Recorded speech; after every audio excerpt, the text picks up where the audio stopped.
প্রত্যেককে স্বাগত আমার ইউটিউব চ্যানেলে। আমি বিধান বিশ্বাস। আজকে আমরা রেলের দুটো গুরুত্বপূর্ণ post, junior clerk cum typist এবং সিনিয়র ক্লার্ক কাম টাইপিস্ট, যে দুটো পোস্ট আছে তাদের ক্যারিয়ার গ্রোথ ব্যাপারে কিন্তু ইন ডিটেলসে আলোচনা করব। চলো তাহলে শুরু করা যাক। আমরা কিন্তু প্রত্যেকেই জানি জুনিয়র ক্লার্ক কাম টাইপিস্ট কিন্তু লেভেল 2 এর চাকরি রেলওয়েতে, এবং সিনিয়র ক্লার্ক কাম টাইপিস্ট কিন্তু রেলের লেভেল 5 এর চাকরি। এবং জুনিয়র ক্লার্ক কাম টাইপিস্টের ক্ষেত্রে এডুকেশন কোয়ালিফিকেশন কিন্তু 12 ক্লাসের দরকার হয়, এবং সিনিয়র ক্লার্ক কাম টাইপিস্টের ক্ষেত্রে কিন্তু এডুকেশন কোয়ালিফিকেশন গ্রাজুয়েশন। তো যারা রেলওয়েতে জুনিয়র ক্লার্ক কাম টাইপিস্টে হয়ে আসবে এনটিপিসির থ্রু, তারা কিন্তু সিনিয়র ক্লার্ক হতে পারবে উইদিন 2 ইয়ার্স এর মধ্যেই। কেন 2 বছর লাগে? তার কারণ রেলের ক্ষেত্রে কিন্তু প্রভিশন পিরিয়ড 2 বছর, তো 2 বছরের আগে প্রমোশন কিন্তু সম্ভব নয়। তো অ্যাটলিস্ট তোমাদের 2 বছর কিন্তু ওয়েট করতে হবে কিন্তু পরবর্তী সিনিয়র ক্লার্ক কাম টাইপিস্টের প্রমোশন নেওয়ার জন্য। তবে এক্ষেত্রে একটি কন্ডিশন আছে যে তোমাদের একটি কিন্তু এক্সাম দিতে হবে ডিপার্টমেন্ট, যেটাকে এলডিসিই বলে, লিমিটেড ডিপার্টমেন্টাল কম্পিটিটিভ এক্সাম।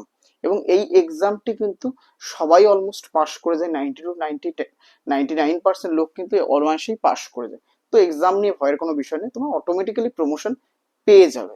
তো যখন তোমরা সিনিয়র ক্লার্ক কাম টাইপিস্ট হবে, তার পরবর্তী যে তোমরা প্রমোশনটা পাবে সেটা হচ্ছে অফিস সুপারিনটেন্ডেন্ট, যেটা লেভেল 6 এর পোস্ট কিন্তু। এবং এটাও কিন্তু তোমাদের 2 বছরই দরকার। এবং তোমরা লেভেল 5 থেকে লেভেল 6 এর ক্ষেত্রে দুভাবে আসতে পারো। এক, প্রমোশন কোটা 80% এবং এক্সাম কোটা 20%। এক্সামের জন্য অ্যাকচুয়ালি বর্তমানে রেলের দরকারই হয় না এক্সামের, কারণ 80% প্রমোশনটা করে তোমরা অটোমেটিক্যালি 2 বছর পরে কিন্তু অফিস সুপারিনটেন্ডেন্ট অর্থাৎ লেভেল 6 অটোমেটিক পৌঁছে যাও। এবং লেভেল 6 পৌঁছানোর পরে পরবর্তী তোমাদের যেটা প্রমোশন, চিফ অফিস সুপারিনটেন্ডেন্ট, যেটা কিন্তু লেভেল 7 এর চাকরি। এবং এটা কিন্তু তোমাদের পৌঁছাতে 5 থেকে 10 বছর সময় লাগে।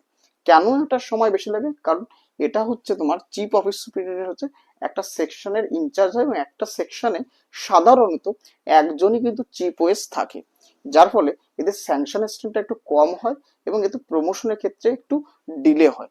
তবে এক্ষেত্রে তোমাদের 100% প্রমোশনাল কোটা। তার মানে হচ্ছে এটাই যে তোমাদের কোনো এক্সাম দেওয়ার দরকার নেই। লেভেল 6 থেকে তুমি বাই সিনিয়রিটি কিন্তু অনায়াসে চিফ ওএস পৌঁছে যাবে, যেটি কিনা লেভেল 7 এর পোস্ট। আচ্ছা, এই যে আমরা জুনিয়র ক্লার্ক থেকে চিফ ওএস অর্থাৎ লেভেল 2 থেকে লেভেল 7 এর কথা বললাম, এটি রেলের কিন্তু গ্রুপ সি এর পোস্ট।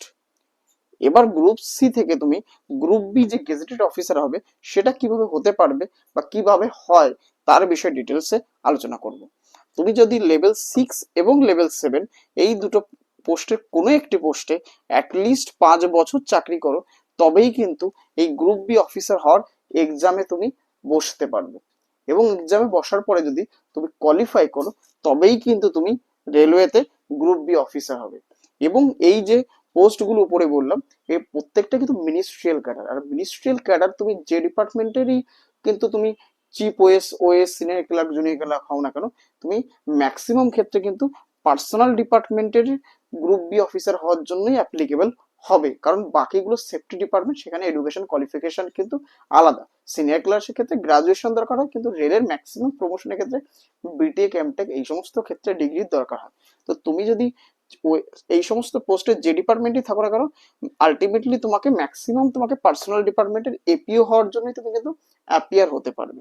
এবং এই যে অ্যাপিও অ্যাসিস্ট্যান্ট পার্সোনাল অফিসার, এটা কিন্তু লেভেল 8 এর পোস্ট। আচ্ছা, তোমাদের মনে প্রশ্ন হতে পারে যে যারা গ্রুপ এ অফিসার হয় বা ডাইরেক্ট ইউপিসি থেকে আসে, তারা কোন পোস্টে ডাইরেক্ট ইনিশিয়ালি রেলওয়েতে আসে? তারাও কিন্তু ইনিশিয়ালি এসেই এপিও পোস্টে পোস্টিং পায়, কিন্তু তাদের ক্ষেত্রে লেভেলটা অর্থাৎ স্যালারিটা একটু বেশি হয়, লেভেল 10 হয়। এটাই ডিফারেন্স, পোস্টের কিন্তু কোনো ডিফারেন্স হয় না। আচ্ছা, পরবর্তীতে চলি। যে তুমি যদি গ্রুপ বি অফিসার হয়ে যাও, লেভেল 8 হয়ে যাও, আচ্ছা তোমাদের মনে প্রশ্ন, তাহলে কি আমি গ্রুপ এ অফিসার হতে পারবো না? অবশ্যই হতে পারবে। এবং তোমাকে তার পরবর্তীতে লাইফের কখনোই এক্সামের দরকার নেই, তুমি বাই প্রমোশন অটোমেটিক্যালি প্রমোটেড হতে থাকবে। এবং তোমাকে কিন্তু গ্রুপ বি থেকে গ্রুপ এ হতে গেলে কিন্তু 10 থেকে 12 বছরের সময় দরকার হবে। এবং এই সময়ের মধ্যে কিন্তু যে তুমি গ্রুপ বি থেকে গ্রুপ এ হবে, সেটা কিন্তু 100% প্রমোশনাল কোটা। তোমাকে কিন্তু কোনো এক্সাম দেওয়ার দরকার হবে না। এবং তুমি যখন গ্রুপ বি থেকে গ্রুপ এ হবে, তুমি অটোমেটিক্যালি কিন্তু আইদার লেভেল 11 অথবা লেভেল 12 পাবে। কেন আমি আইদার বলছি? তার কারণ যদি এখানে লেভেল 12 ভ্যাকেন্সি না থাকে, তোমাকে কিন্তু লেভেল 11 এর পোস্টে অর্থাৎ ডিপিও পোস্টে বা এসপিও পোস্টে, ডিএমএম পোস্টে দেওয়া হবে, যেটা কিন্তু ডিভিশনাল পার্সোনাল অফিসার। আর যদি স্টোর ডিপার্টমেন্ট হয় তাহলে ডিভিশনাল ম্যাটেরিয়াল ম্যানেজার। আর যদি এখানে ভ্যাকেন্সি থাকে সেই সময় তোমাকে কিন্তু অটোমেটিক্যালি এখান থেকে ডাইরেক্ট সিনিয়র ডিপিও দিয়ে দেবে, ডিপিও কিন্তু দেবে না, ডাইরেক্ট সিনিয়র ডিপিও দিয়ে দেবে, যেটা লেভেল 12 এর পোস্ট, যেটা কিন্তু ডিভিশনে এদের সিনিয়র ডেপুটি সিপিও কে কিন্তু ডিভিশন সিনিয়র ডিপিও বলা হয়, অর্থাৎ সিনিয়র ডিভিশনাল পার্সোনাল অফিসার, যে কিনা পার্সোনাল ডিপার্টমেন্টের সুপ্রিম ওই ডিভিশনে, যেটি লেভেল 12 পোস্ট। তো তোমরা বুঝে গেলে যে লেভেল 2 থেকে 12 পৌঁছানো সম্ভব রেলওয়েতে। আচ্ছা, আমাদের মনে কোশ্চেন হবে, তারপরে কি কোনোদিন প্রমোশন আমরা পাবো না? আমরা কি কখনো ডিআরএম হতে পারবো না? অবশ্যই। তোমরা কিন্তু তার পরের প্রমোশন যেটা, সেটা কিন্তু সিপিও, চিফ পার্সোনাল অফিসার, স্টোরের ক্ষেত্রে হলে চিফ ম্যাটেরিয়াল ম্যানেজার, বা তোমরা যে আরআরবি এক্সাম দিয়ে এসছো সেই আরআরবি চেয়ারম্যান কিন্তু এই পরবর্তী প্রমোশন, যেটা কিন্তু ইকুইভ্যালেন্ট টু ডিআরএম এডিআরএম, যারা সমতুল্য, এদের সমান, যেহেতু লেভেল 14 এর চাকরি। তো তোমাদের যারা এটার ক্ষেত্রে কিন্তু তোমাদের 10 থেকে 13 বছরের সময়, এবং এটিও কিন্তু 100% প্রমোশনাল কোটা। তো তোমরা কিন্তু তাহলে বুঝতে পারলে যে একবার গ্রুপ বি অফিসার রেলওয়েতে হয়ে গেলে পরবর্তীতে কিন্তু আর কোনো এক্সামের দরকার হবে না। আচ্ছা, তোমাদের কি মনে কোশ্চেন হতে পারে কি আমরা তারপরেও প্রমোশন পাবো না, বা তারপরে কি রেলের পোস্ট নেই? ডিআরএম এর অবশ্যই আছে। কি তাহলে ডিআরএম থেকে উপরের পোস্ট কি রেলওয়েতে আর নেই? অবশ্যই আছে।